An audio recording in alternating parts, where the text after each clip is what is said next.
Brigitte Lahaie, Sud Radio, le Love Conseil. Alors Philippe Renaud, vous allez pouvoir me dire si vous êtes d'accord ou pas. Hein. J'ai trouvé dans ce Love Conseil différentes raisons qui rendent une relation difficile.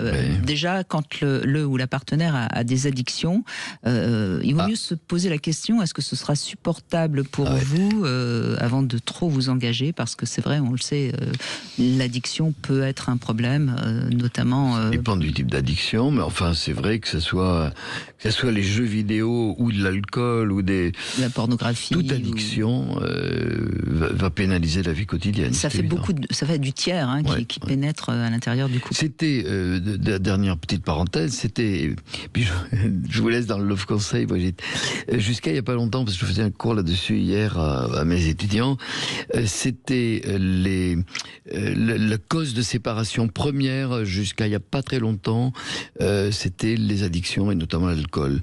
Et maintenant, depuis une vingtaine d'années, c'est devenu l'infidélité. D'accord. Donc c'est intéressant parce que ça voudrait dire qu'on supporte moins l'infidélité aujourd'hui, parce que les addictions, elles sont pas. Non, je pense que il y a moins d'addictions d'ailleurs. Les gens fument moins, les gens boivent peut-être un peu moins. C'est pas ce que me dit Laurent Carrella. Hein. Mais peut-être que les deux sont dans l'addiction, donc bon, bref. Alors si quelqu'un est particulièrement colérique, c'est pareil, c'est un caractère qui change rarement et au fil de la relation, ça peut devenir terriblement difficile. La jalousie, une jalousie trop extrême, c'est pénible. Quand il y a quelqu'un, un élément, alors ça peut être un élément familial, ça peut être un ex, ça peut être un meilleur ami.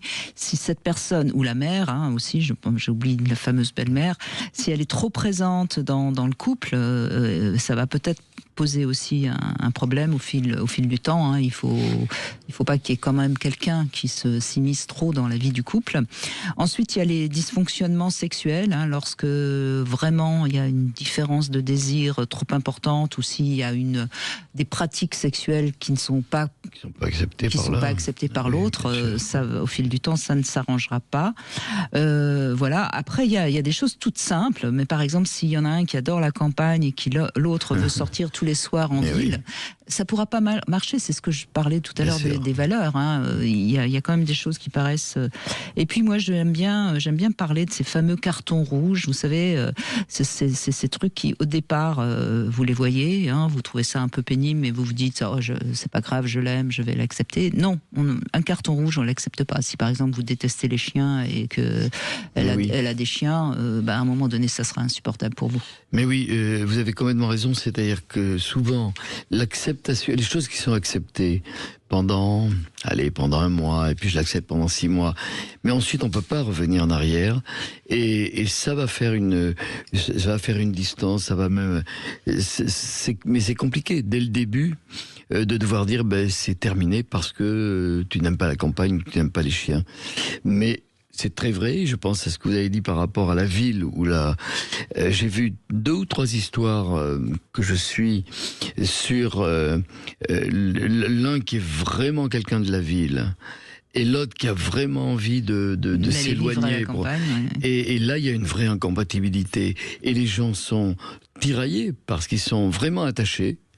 Mais c'est l'un est tel endroit est invivable pour l'un ou pour l'autre. Il faut qu'il y en ait un qui renie sa passion ou son envie ou son mode de vie. Donc c'est compliqué.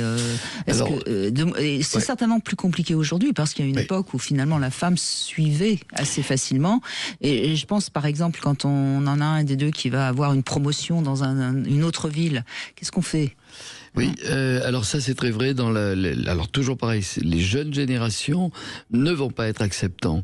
Ce qui est fonctionné, je le vois encore même des couples qui ont 60 ans aujourd'hui, il y en a encore un et quelquefois les deux qui sont acceptants. C'est-à-dire qu'ils ont accepté des choses qu'ils ne désiraient pas, ils vivent à moitié.